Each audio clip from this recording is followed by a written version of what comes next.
الحمد لله رب العالمين والصلاة والسلام على سيد الأنبياء والمرسلين وعلى آله الطيبين الطاهرين أما بعد فأعوذ بالله من الشيطان الرجيم بسم الله الرحمن الرحيم۔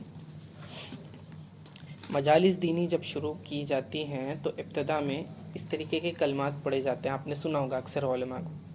اس کی وجہ یہ ہے کہ احادیث میں آتا ہے کہ ہر وہ کام جو خیر والا ہو اور وہ اللہ تعالیٰ کے نام سے نہ شروع کیا جائے ادھورا رہ جاتا ہے، اور ایک روایت میں آتا ہے ہر وہ کام جو اللہ تعالیٰ کی حمد سے جس کی ابتدا نہ ہو۔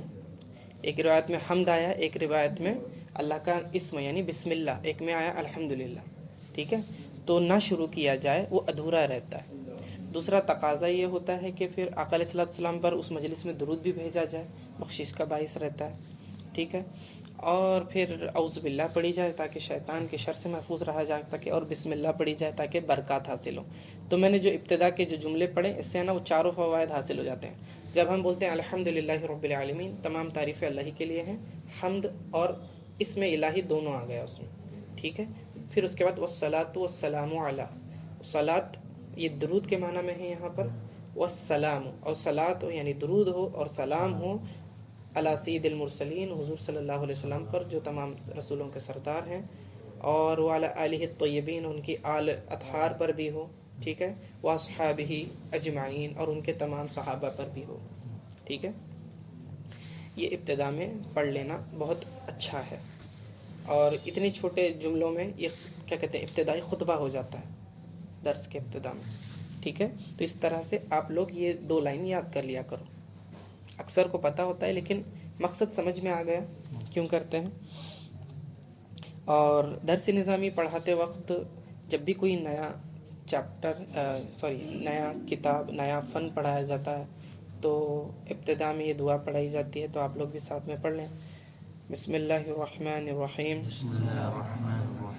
رب یسر ولا تعسر وتممہ بالخیر وبک نستعین یا فتاح یا فتاح یا فتاح۔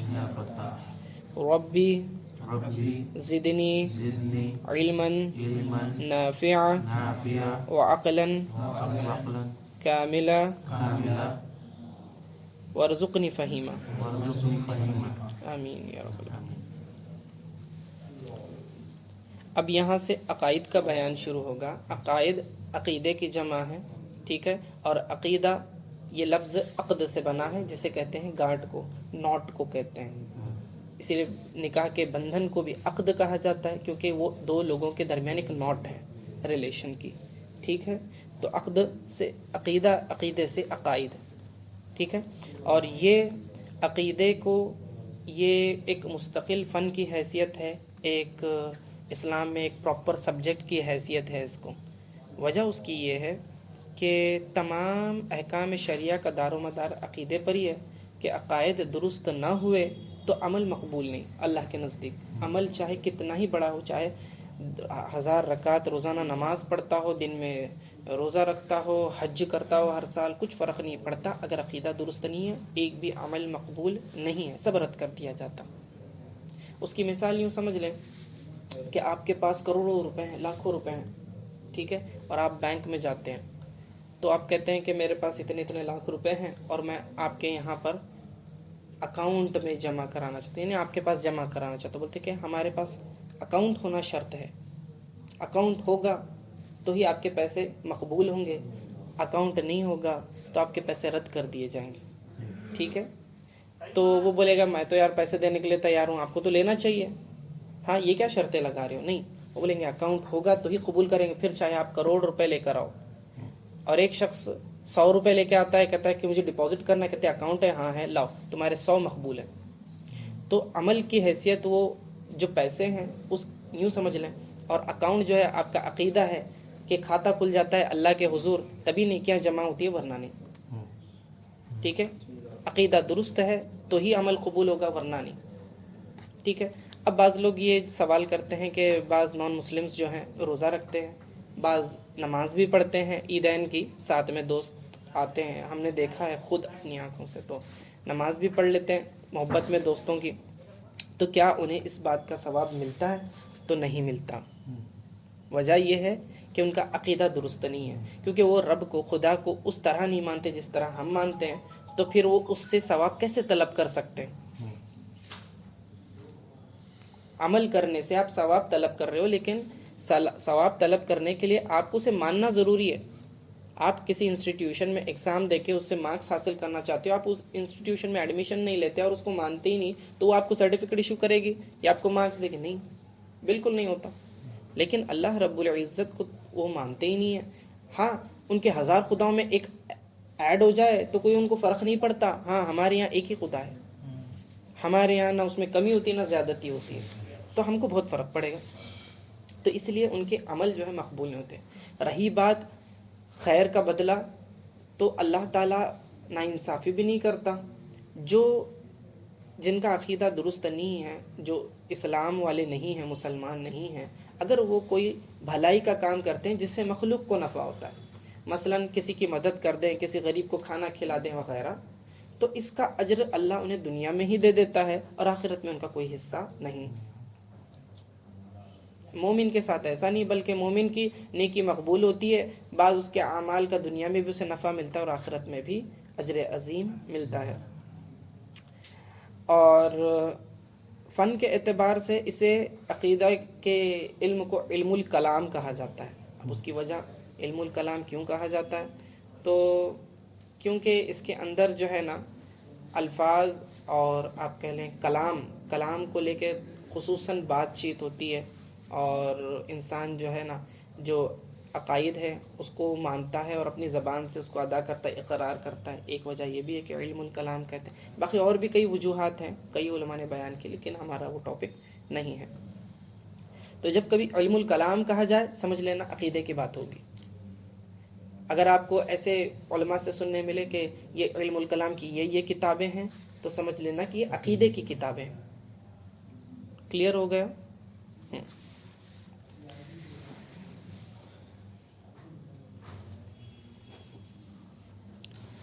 اچھا، اب آتے ہیں ایمان کی طرف. ایمان کسے کہتے ہیں؟ ایمان کی ڈیفینیشن یہ ہے کہ اللہ اور اس کے رسول کی اور اللہ کے پاس سے رسول کے ذریعے آئی ہوئی چیزوں کی دل سے تصدیق اور زبان سے اقرار کرنے کا نام ایمان ہے. اس کی میں تفصیل بتاتا ہوں. کہا اللہ کی جانب سے اور اس کے رسول کی جانب سے جو کچھ بھی اللہ اور اس کے رسول نے، یعنی رسول کے ذریعے سے ہم کو پہنچا ہے، ان باتوں کو ماننا، چاہے وہ آرڈرز کی شکل میں ہو، چاہے وہ خبر کی شکل میں ہو، آرڈرز ہوں یا نیوز ہوں، ان کو ماننا اور دل سے یقین کر لینا. تصدیق کا مطلب دل سے پکا یقین کر لینا، کوئی شک نہ ہو، کوئی ڈاؤٹ نہ ہو، اور زبان سے اس کو اقرار کرنا، زبان سے اس کو کہنا. یہ ایمان اس چیز کا نام ہے. تو اللہ اور اس کے رسول کیا لے کر آئے؟ تو اللہ اور اس کے رسول کی طرف سے احکام بھی آئے، ٹھیک ہے، اور اللہ اور اس کے رسول نے بعض خبریں بھی دی ہیں، نیوز بھی دی ہیں. جیسے کہ قیامت آنے والی ہے، یہ خبر ہے، ٹھیک ہے، قبر سے دوبارہ اٹھایا جائے گا، قبر ہے، یہ بھی ایک خبر ہے، نیوز ہے، رائٹ. آپ کے اعمال کا حساب و کتاب ہوگا، پل صراط پر سے گزرنا ہوگا، یہ خبریں ہیں، یہ مستقبل کی خبریں ہیں. تو بھی ہم کو ماننا ہے، اس پر اس کو یقین کرنا ہے، تو یہ ایمان ہے. اور ماضی کی جو خبریں دیں، کہا موسیٰ علیہ السلام نے اللہ سے کلام کیا، ماننا پڑے گا. نہیں مانا کافر ہوگا، کیونکہ قرآن کہتا ہے وَكَلَّمَ اللَّهَ مُوسَىٰ تَكْلِيمًا. کیا آیت ہے؟ وَكَلَّمَ اللَّهُ مُوسَىٰ تَكْلِيمًا. ہاں، کہ اور موسیٰ علیہ السلام نے اللہ تعالیٰ سے خوب بات کی، اطمینان سے، جی بھر کے سمجھ لیں کہ وہ اچھے سے بات کی جیسا کہ بات کرنا ہے.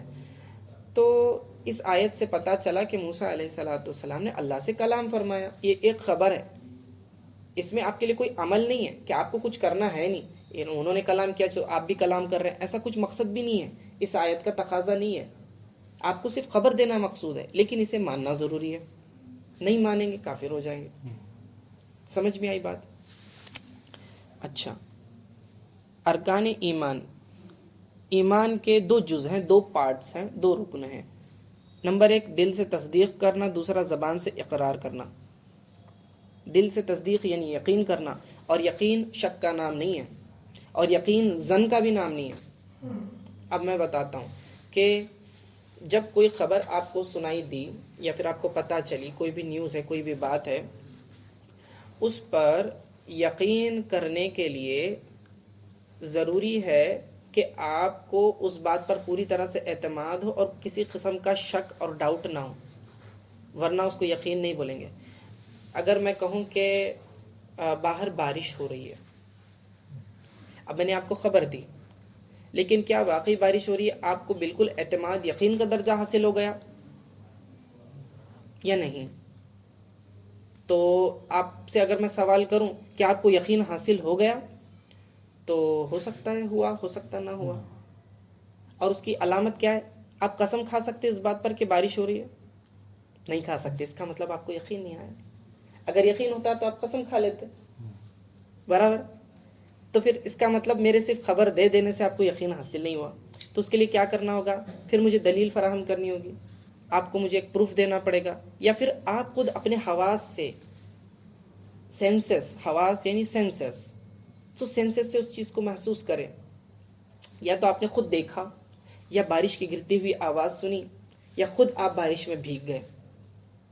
اب اگر میں کہوں کہ بارش نہیں ہو رہی ہے تو بھی آپ میری بات نہیں مانیں گے، کیونکہ آپ کو یقین حاصل ہے، تو آپ میری بات کا انکار کریں گے اور کہیں گے بارش ہو رہی ہے۔ اور اگر لاکھ لوگ جمع ہو کے بھی آپ کو بولیں گے بھائی بارش نہیں ہو رہی، تیری غلط فہمی ہے، تو بولیں گے نہیں، میں لاکھ باتوں کو رد کرتا ہوں لیکن مجھے یقین ہے کہ بارش ہو رہی ہے۔ کیوں؟ اب یقین کا درجہ حاصل ہو گیا۔ تو ایمان میں یقین چاہیے، شک نہیں، اور موسٹ پروبیبلی جیسا ظن بھی نہیں چاہیے۔ ایک رہتا ہے 50-50 ہے کہ ہو سکتا ہے سچ ہو سکتا ہے جھوٹ ہو، یہ بھی ایمان نہیں ہے، یہ بھی ایمان نہیں ہے۔ موسٹ پروبیبلی ہو سکتا ہے بٹ تھوڑا سا ڈاؤٹ ہے کہ نا، مطلب 80% میرے کو لگ رہا ہے ہاں واقعی بارش ہو رہی ہوگی، بٹ 20% میں بھی نہیں ہو رہی گی، رائٹ؟ تو میجورٹی بھی اگر آپ کے تھاٹس اس کی طرف جا رہے ہیں تو بھی یہ ایمان نہیں ہے۔ ایمان 100% پہ آ کے رکنا پڑے گا، 99 پر بھی نہیں۔ یقین سمجھ میں آیا کس درجے کا ہونا چاہیے؟ ٹھیک ہے۔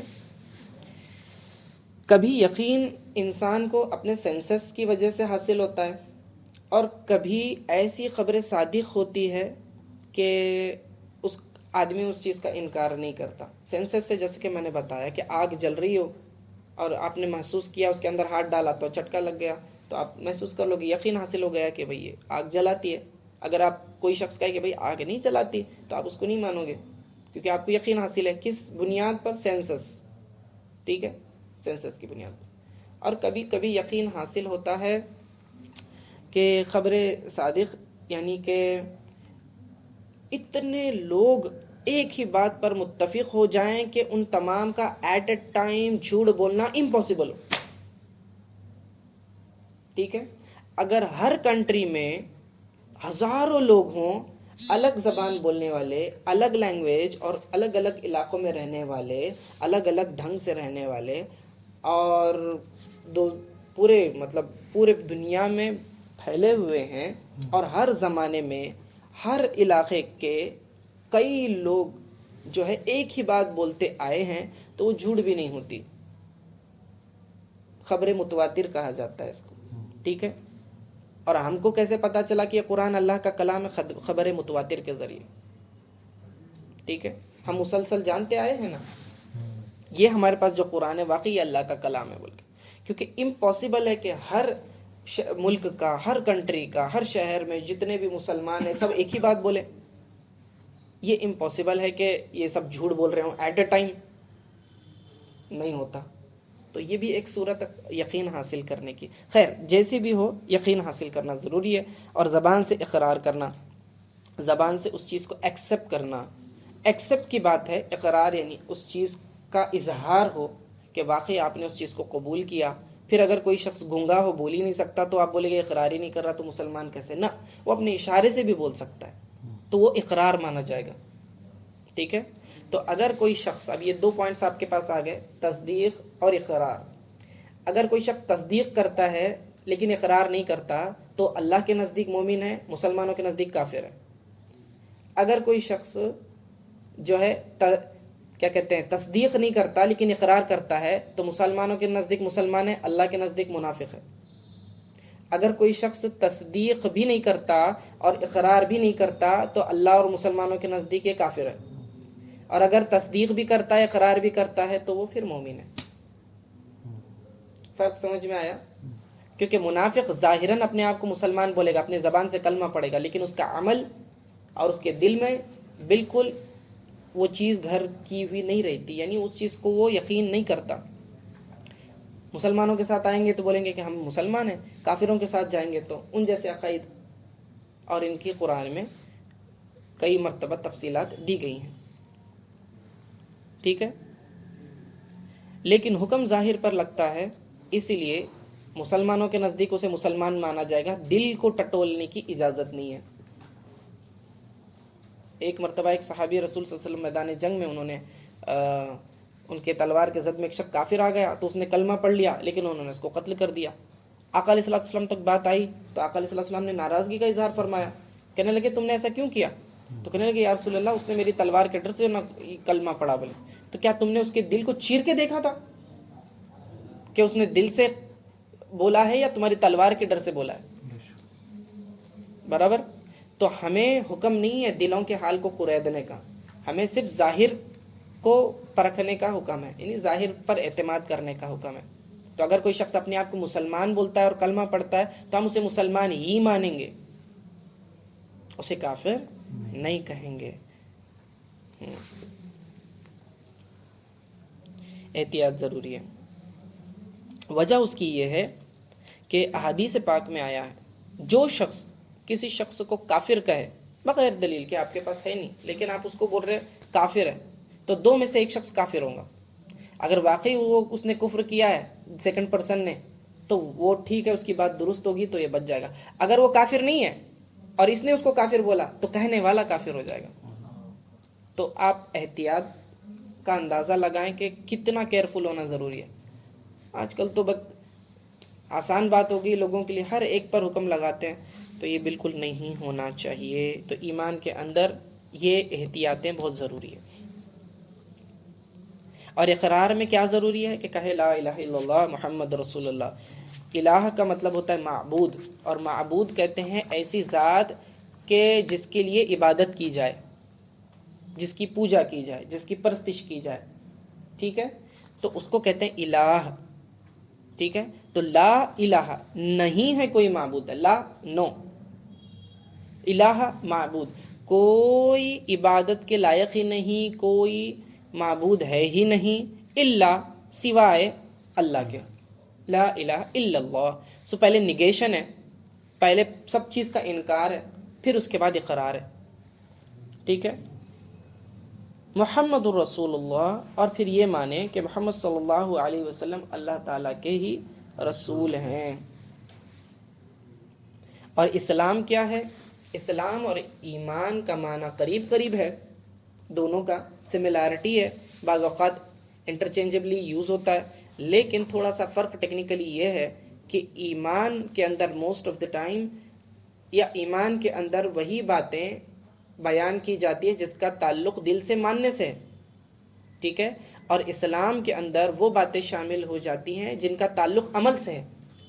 اگر کسی بات کا تعلق ماننے سے ہے، دل سے ماننے سے ہے، تو وہ ایمان کی کیٹیگری میں آئے گا، اور ایسی بات جس کا تعلق عمل سے ہے جیسے کہ روزہ، نماز، صدقہ، خیرات، تلاوت، ٹھیک ہے، تو یہ عمل ہے نا، کوئی ایکشن ہے ہماری، تو یہ ایکشن سے اگر ریگارڈنگ ہے تو یہ آئے گا اسلام کی کیٹیگری میں، ٹھیک ہے۔ تو یہ تھوڑا سا فرق ہے، لیکن اسلام لانے والا مسلمان اور ایمان لانے والا مومن یہ دونوں الگ نہیں ہیں، ٹھیک ہے۔ مومن اور مسلم ایک ہی ہوتا ہے، لیکن ہم جنرلی لوگوں کو مسلمان کہہ کر ہی پکارتے، مومن نہیں پکارتے۔ اللہ تعالیٰ قرآن میں پکارتا ہے، لیکن یا ایھا الذین آمنو، اے ایمان والو، اے ایمان والو، ٹھیک ہے۔ لیکن یہ ایمان اور ایمان لانے میں سارے لوگ برابر ہوتے ہیں، میرا ایمان آپ کا ایمان برابر ہوگا، ایمان لانے میں سب لوگ برابر ہیں، ہر شخص برابر ہے، لیکن تصدیق میں یقین میں درجات ہیں، لیولز ہیں، ٹھیک ہے. جہاں آج سنائی دیتا کہ بھائی ایمان میں کمزوری آتی ہے، ایمان اس کا تازہ ہو گیا، ایمان اس کا مضبوط ہو گیا، تو ایمان بڑھتا اترتا نہیں ہے ہمارے نزدیک، ٹھیک ہے. یہ کوئی ایسا اینٹی نہیں ہے جس کے اندر تھوڑا سا کبھی انکریز ہو گیا کبھی ڈکریز ہو گیا، کیونکہ ڈکریز ہونا تو پھر تو ایمان سے نیچے اتر گیا درجے سے، اور انکریز ہو گیا تو کیا فرشتہ اور نبی تھوڑی بنے گا، نہیں، ٹھیک ہے. تو کیا بڑھتا ہے اترتا ہے، تو یہ تصدیق ہے، یقین ہے. کبھی انسان کا یقین مضبوط ہوتا ہے، کبھی ڈھیلا پڑ جاتا ہے، اعمال صالحہ نہیں کرنے کی وجہ سے، نیک اعمال نہیں کرنے کی وجہ سے، نیک لوگوں کے ساتھ نہیں رہنے کی وجہ سے، بری صحبتیں ملنے کی وجہ سے ایمان میں کمزوری آ جاتی ہے، یعنی یقین میں کمزوری آ جاتی ہے. آدمی کو جو ہے شک گھیرنے لگ جاتا ہے، ٹھیک ہے. اور مومن وہ ہے، مومن کی شان یہ ہے کہ وہ ہر دن اپنے دل کو ٹٹول کے ایمان کا جائزہ لیتا ہے، چیک کرتا ہے کہ کیا میرے ایمان میں کمی تو نہیں آئی. مومن ہی کو ایمان جانے کی فکر ہوتی ہے، منافق کو نہیں ہوتی. مومن کیئرفل رہتا ہے، ایوری ڈے وہ ٹیسٹ کرتا رہتا ہے، چیک کرتا رہتا ہے کہ کہیں کم تو نہیں ہوا، کہیں ایمان سلب تو نہیں ہوا، کہیں میں نے لاس تو نہیں کر دیا کہ میرے ایمان پہ امپیکٹ پڑے. تو یہ چیک کرنے کا کام یہ مومن کو ہی فکر رہتی. اگر کسی شخص کو یہ فکر ہے تو وہ مومن ہے، اور جو لاپرواہ ہوتا ہے اپنے ایمان کو لے کے وہ منافق کی صفت رکھتا ہے. تو ایمان لانے کی جو باتیں ہیں ان باتوں کو سمرائز بھی کیا گیا ہے اور ڈیٹیل میں بھی بتایا گیا ہے. جب سمرائزڈ وے میں بولا جائے تو اسے ایمان مجمل کہتے ہیں، ٹھیک ہے، اجمال کے ساتھ جسے بیان کیا جائے، اور مفصل یعنی ڈیٹیل تفصیل کے ساتھ ایمان مفصل. تو ایک لائن میں ہم یہ بول دیتے کہ میں ایمان لایا میں اللہ پر، جیسا کہ وہ اپنے ناموں اور صفتوں کے ساتھ ہے، اور اس کے میں نے تمام احکام قبول کیے، جو بھی اس نے کہا میں نے مان لیا، یہ بول دینا ایمان مجمل ہے. اور مفصل کیا ہے کہ وہ ایک ایمان کے جو کیٹیگریز ہیں، ایمان کے جو ٹاپکس ہیں ان کو گنوائے اور کہے کہ میں اس کو مانتا ہوں کہ میں ایمان لایا اللہ پر، اس کے نبیوں تمام رسولوں پر، اس کی نازل کردہ کتابوں پر، اس کے فرشتوں پر، اور آخرت کے دن یعنی قیامت پر، اور قیامت کے دن دوبارہ اٹھائے جانے پر یعنی مرنے کے بعد دوبارہ اٹھائے جانے پر، اچھی بری تقدیر پر کہ وہ اللہ کی طرف سے ہوتی ہے. یہ سب ٹاپکس کو میں مانتا ہوں، یہ بول دینا یہ کیا ہے، ایمان مفصل کہلاتا ہے. اور یہ ان تمام عقائد کی جڑ ہیں، اصل ہیں، روٹس ہیں، ٹھیک ہے. ان میں سے کسی ایک چیز کا بھی انکار انسان کو کافر بنا دیتا ہے. اب آگے یہاں پر ہم اس کی تشریحات جانیں گے کہ اللہ پر ایمان لانے کا مطلب کیا ہوتا ہے، ٹھیک ہے. اللہ تعالیٰ اپنی ذات و صفات و افعال میں یکتا ہے، کوئی اس کا شریک نہیں. اللہ تعالیٰ اپنی ذات کے اعتبار سے اللہ ایک ہی ہے، ایک سے زیادہ نہیں ہے. اور صفات یعنی اس کے جو ایٹریبیوٹس ہیں وہ اس جیسے ایٹریبیوٹس کسی اور کے نہیں ہیں، وہ بھی اپنی صفات میں بھی اکیلا ہے، الون ہے. اور افعال میں جو اس کے ایکشنز ہیں، جو بھی کام وہ کرتا ہے، ٹھیک ہے، ان سب میں بھی وہ کیا ہے، اکیلا ہی ہے، کوئی اس کا شریک نہیں. اگر کسی بھی اللہ تعالیٰ کی ایٹریبیوٹ میں کوئی شخص شامل کر دیتا ہے، شامل کرنا کیا ہے، دیکھو اللہ کی صفت ہے پیدا کرنا، ٹھیک، یعنی زندگی دینا، حیات دینا. اب یہ پیدا کرنا اللہ کے سوا کوئی اور نہیں کر سکتا، ٹھیک ہے.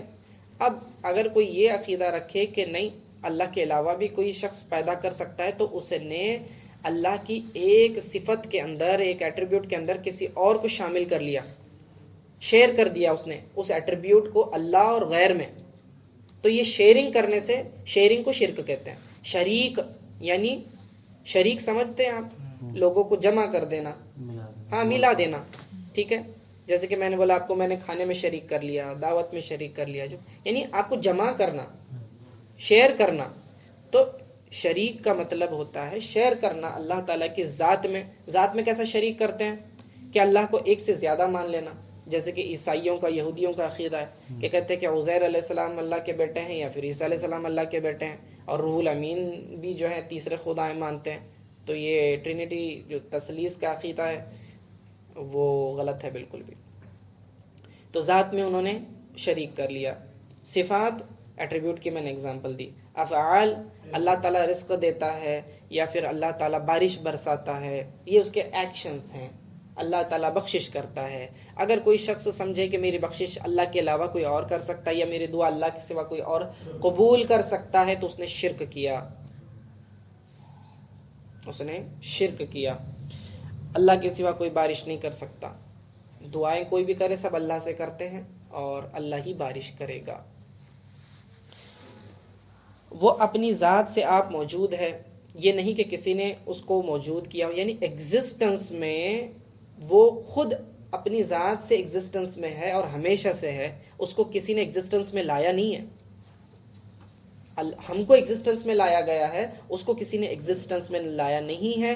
اور ایک عربک ٹرم یوز ہوتا ہے علم الکلام میں، واجب الوجود، یعنی ایسی ایسی اینٹی کی ایگزسٹنس کہ جس کا ہونا مینڈیٹری ہے، نہ ہوگا تو کوئی بھی کانسیپٹ جو ہے ایکسیپٹیبل نہیں ہوگا. لائک جیسے کہ ہم پیدا شدہ، ہمیں کس نے پیدا کیا؟ آدم، کیا کہتے ہیں، پھر ہمارے والدین سے ہم پیدا ہوئے، ان کو کس نے پیدا کیا؟ ان کو کس نے پیدا کیا؟ حتیٰ کہ اینڈ پر جائے گی بات آدم علیہ السلام کو. آدم علیہ السلام کو کس نے پیدا کیا؟ اللہ تعالیٰ نے پیدا کیا، بس اس کے آگے نہیں. یہاں شیطان جو ہے لوگوں کو وسوسہ ڈالتا ہے، ہر کوئی پیدا ہو رہا ہے تو اللہ کو کس نے پیدا کیا، معاذ اللہ، ایسا وسوسہ ڈالتا ہے. تو یاد رکھنا کہ اللہ واجب الوجود ذات ہے، یعنی کہ اس کا ایگزسٹنس ہمیشہ سے ہے. اس کو کسی نے ایگزسٹنس میں لایا نہیں، اس کو کسی نے پیدا نہیں کیا ہے. ورنہ پھر آپ کو لازم آئے گا، اگر آپ نے یہ مان لیا کہ اس کو کسی نے پیدا کیا تو اس کو کس نے پیدا کیا، اس نے کس نے پیدا کیا، اینڈ یہ انفائنائٹ بات ہو جاتی ہے اور یہ ایکسیپٹیبل نہیں ہے نیچرل لا میں. کوئی بھی عقل مند اس بات کو نہیں مانے گا. ایک لمٹ ہونی چاہیے جہاں جا کے بات ختم ہو کہ بابا ہاں اس کو کسی نے پیدا نہیں کیا بلکہ اس نے سب کو پیدا کیا، کریکٹ. اور وہی اس وجود کو ماننا، اس کے وجود کے ایگزسٹنس کو ماننا، یہ واجب الوجود اللہ کی ذات، اس کے سوا کوئی نہیں. باقی سب کو حادث بولا جاتا ہے، یہ تھوڑا سا ٹیکنیکل ٹرم ہے. حادث یعنی کہ ہر وہ چیز جو پہلے نہیں تھی بعد میں آئی. دنیا بھی ہمیشہ سے نہیں تھی، بعد میں آئی. آسمان بھی ہمیشہ سے نہیں تھے، بعد میں آئے. تو اس سے پہلے کیا تھا؟ ہمیشہ سے اللہ کی ذات تھی، اس سے پہلے کچھ نہیں تھا. اس نے ہر شے کو بنایا. کیسے بنایا؟ احادیث میں آتا ہے، پھر اس کی تفصیلات موجود ہیں. تو اسی لیے اس کو کہا جاتا ہے قدیم. قدیم یعنی پرانا نہیں. یہاں قدیم کا مطلب ہے جس کی ابتدائی نہیں، بگننگ نہیں ہے. ٹھیک ہے، جس کی بگننگ نہیں ہے اور وہ اس کی اینڈنگ بھی نہیں ہے. دنیا فنا ہوگی، لوگ فنا ہوں گے، دوزخ میں جانے والے لوگ دوزخ میں جائیں گے، جنت میں جانے والے لوگ جنت میں جائیں گے، مگر اللہ ہمیشہ سے ہمیشہ ہی رہے گا. ٹھیک ہے، نہ اس کی بگننگ ہے نہ اینڈ ہے. فرشتوں کو بھی موت آئے گی، حتیٰ کہ موت کو بھی موت آئے گی، لیکن اللہ کو نہیں، کیونکہ موت کو پیدا کرنے والا اللہ، اس کو کیسے موت آ سکتی؟ ٹھیک ہے. اللہ تعالیٰ کے جتنے بھی نام ہیں اور صفات ہیں، یعنی ایٹریبیوٹس ہیں، وہ سب کے سب قدیم ہیں. اب ایسا نہیں ہے کہ صرف اللہ جو ہے قدیم ہے یعنی ہمیشہ سے، بلکہ جب سے وہ ہے، اور وہ تو ہمیشہ سے ہی ہے. تو ہمیشہ سے اللہ کی ذات تھی اور ہمیشہ سے اس کی صفات اس کے ساتھ تھی. یعنی اس کی کوئی بھی ایٹریبیوٹ بعد میں پیدا نہیں ہوئی،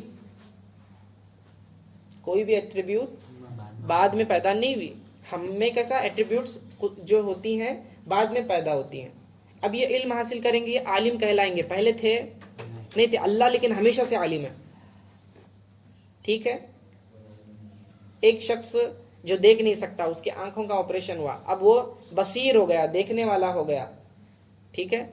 تو ایک وقت ایسا تھا کہ وہ دیکھنے والا نہیں تھا، اب دیکھنے والا بن گیا، لیکن اللہ ہمیشہ سے دیکھتا ہے. ٹھیک ہے. تو اللہ کی کوئی بھی صفت ہو یا کوئی بھی نام، اور ہمارا نام بعد میں رکھا جاتا ہے، ہمارے وجود کے بعد میں آتا ہے. ٹھیک ہے. تو پیدا ہونے کے بعد لوگ نام رکھتے ہیں، لیکن اللہ کا نام تو ہمیشہ سے، کیونکہ ہمیشہ سے تھا، اس کا نام بھی ہمیشہ سے. اس کو نام کون رکھے گا؟ اس نے اپنے ذات کے نام رکھا ہے. خود وہ چاہتا ہے کہ لوگ اسے اللہ پکاریں، یہ اس کا اسم ذاتی ہے. باقی سب اس کے اسم صفاتی ہے، صفاتی نام ہے. یعنی جو بھی وہ ایکشن کرتا ہے اس سے ریلیٹڈ اس کا نام ہے. جیسے کہ رزق دیتا ہے اس لیے رزاق. ٹھیک ہے. باقی مغفرت کرتا ہے اس لیے غفار، ایسے. لیکن اللہ اس کا اسم ذاتی ہے. ٹھیک ہے، نہ اس کی ابتدا ہے نہ انتہا ہے. اور ہم یہ اس لیے جان رہے ہیں کہ پچھلے بعض فرقے ایسے گزرے ہیں معتزلہ وغیرہ کہ انہوں نے اللہ تعالیٰ کی ذات و صفات میں اعتراضات کیے، اور یہ اس لیے ہوا کیونکہ اسلام پھیلنے کے بعد جو ہے فلسفے کا جو ہے بہت زیادہ امپیکٹ پڑا لوگوں پر، اور یونان سے جو چیز نکلی تھی یہ تمام دوسرے ملکوں کی طرف بھی پھیلی. تو فلسفی یعنی لاجک کا اثر اتنا پڑا کہ لوگ لاجک کی بنیاد پر عقائد کو پرکھنے لگے اور اس کا انکار کرنے لگے. تو علماء جو اس زمانے کے بھی موجود تھے انہیں یہ لازم آیا کہ وہ اس فن کو سیکھیں، لاجک کو سیکھیں اور ان کا لاجک سے آنسر دیں. تو لاجیکل ریزننگ کے ذریعے سے ان کو چپ کرایا گیا، بتایا گیا ایک تو ایمان تو نام ہے کہ بس مان لینا، چاہے تمہیں سمجھے نہ سمجھے، ٹھیک ہے، سمجھے یا نہ سمجھے، لیکن اللہ تعالیٰ کی ذات میں اور صفات میں انہوں نے شک پیدا کرنا شروع کر دیا، لوگوں کے دل میں وسوسے اور ڈاؤٹس کریٹ کرنے لگے. اس لیے پھر انہوں نے کیا کیا، اس کے رد کی خاطر یہ فلسفی کو بھی سیکھا، منطق کو سیکھا اور پھر اس کے جوابات دیے. ٹھیک ہے، اور آج بھی جو ہے درس نظامی میں جو ہے فلسفی اور منطق پڑھایا جاتا ہے. کیوں؟ اس کے ذریعے آدمی جو ہے نا عقل، اس کا ذہن، اس کا لاجک امپروو ہوتا ہے، اور اس کے ذریعے جو ملٹیپل اینگل سے ایک چیز کو دیکھنے کی صلاحیت ہوتی ہے. اور جیسے کہ یہ بات ہے کہ اللہ تعالیٰ نے اللہ تعالیٰ کی جو بھی نام ہیں وہ بھی ہمیشہ سے ہیں، جو بھی صفات ہیں وہ بھی ہمیشہ سے ہیں، اور وہ صفات بھی ہمیشہ رہیں گی اور اس کے نام بھی ہمیشہ سے رہیں گے. اور جتنے نام ہمیں معلوم ہے صرف ایسا نہیں کہ اتنے ہی نام ہیں، بلکہ اس سے زیادہ بھی ہیں. ٹھیک ہے، ہمیں جتنے معلوم ہے اتنے معلوم ہے، باقی اللہ کے علم میں کہ اس کے اور کتنے نام ہیں. ٹھیک ہے، تو کلی اختیار صرف اسی کا ہے، وہ ظاہر بھی ہے وہ باطن بھی ہے. باطن چھپے ہوئے کو کہنے کے، ظاہر یعنی دکھنے کو کہتے ہیں. ٹھیک ہے، اور نہ اس کی ابتدا ہے، نہ بگننگ ہے، نہ اینڈ ہے. اور جو کچھ پیدا شدہ ہم کو نظر میں آتا ہے ایگزسٹنس میں، جو دکھتا ہے اس کے پیدا کرنے سے ہے. اور جب وہ پیدا کرتا ہے تو کسی چیز کا محتاج نہیں ہے. وہ پیدا کرنے کے لیے ہم کوئی چیز بناتے ہیں، کریٹ کرتے ہیں، تو وہ ایسا کریٹر ہے کہ اس کو را مٹیریل کی بھی ضرورت نہیں ہے، ورنہ تو پھر وہ محتاج ماننا پڑے گا کہ آدمی را مٹیریل پر ڈپینڈنٹ ہے. ہم کو اگر بولا جائے کہ ایک بک بناؤ تو ہم کو کیا چاہیے، پیجز چاہیے. پیجز بننے کے لیے پھر آپ لکڑیوں سے، پھر اس کے برادے سے جو ہے نا پیپرز بناؤ گے. پیپر بننے کے بعد پھر اس کو بائنڈنگ کرو گے، پٹھا لگاؤ گے، پھر اس کو کیا کہتے ہیں سینا وغیرہ رہتا ہے اس کے اندر، تو دھاگا وغیرہ پرو کے بک ایک ریڈی ہو جاتی ہے. تو اس کے لیے را مٹیریل چاہیے. اس کے بغیر آپ بنا سکتے تھے کیا؟ نہیں بنا سکتے. لیکن اللہ جو بناتا ہے اسے پہلے سے پتا ہوتا ہے کہ کیا بنانا ہے، کیسا بنانا ہے، کس رنگ کا بنانا ہے، کس شیپ کا بنانا ہے. اس کو پہلے سے سب کچھ علم میں ہوتا ہے، اور پھر وہ بناتا ہے. اور جب وہ ارادہ کرتا ہے کسی چیز کے پیدا کرنے کا تو کہتا ہے ہو جا، وہ ہو جاتی ہے. بس محنت بھی نہیں ہے اس کے اندر. ہم کو محنت لگتی ہے، ہم کو وقت لگتا ہے، اللہ کو نہ وقت لگتے نہ محنت لگتا. اللہ تعالیٰ نے زمین کو، پھر ایک روایت میں آتا ہے حدیث میں کہ پہلے دن اللہ نے پیر کے دن کیا کیا بنایا، آسمان کو، پھر زمین کو، پھر مخلوقات کو. ایسا کرتے کرتے کرتے فرائیڈے سیٹرڈے تک گیا معاملہ، اور سنڈے کو جو ہے اللہ تعالیٰ فارغ ہو گیا، یعنی کہ ساری کریشنز ہو چکی تھی. ٹھیک ہے، دین کرسچنس نے یہ عقیدہ گڑا، دیکھو کہ اللہ نے سب کچھ بنا لیا، اب اس نے آرام کیا، سنڈے کو ریلیکس کر لیا، تو سنڈے کو چھٹی. ٹھیک ہے، اللہ کو آرام کرنے کی ضرورت نہیں. اللہ فارغ ہو گیا مطلب اس نے کریشنز کر دی. اس کا مطلب یہ نہیں کہ وہ تھک گیا تھا اور آرام کر رہا تھا معاذ اللہ. تو سنڈے کو جو ہالیڈے ملتا ہے تو اس کی طرف وہ لوگ ایک ذہن رکھتے ہیں. چلو آج کے لیے یہ بات کافی ہے اور یہیں پر اختتام کرتے ہیں. سبحانک اللہم و بحمدک وصلی اللہ تعالی علی خیر خلق محمد و آلہ و صحبہ اجمعین برحمتک یا ارحم.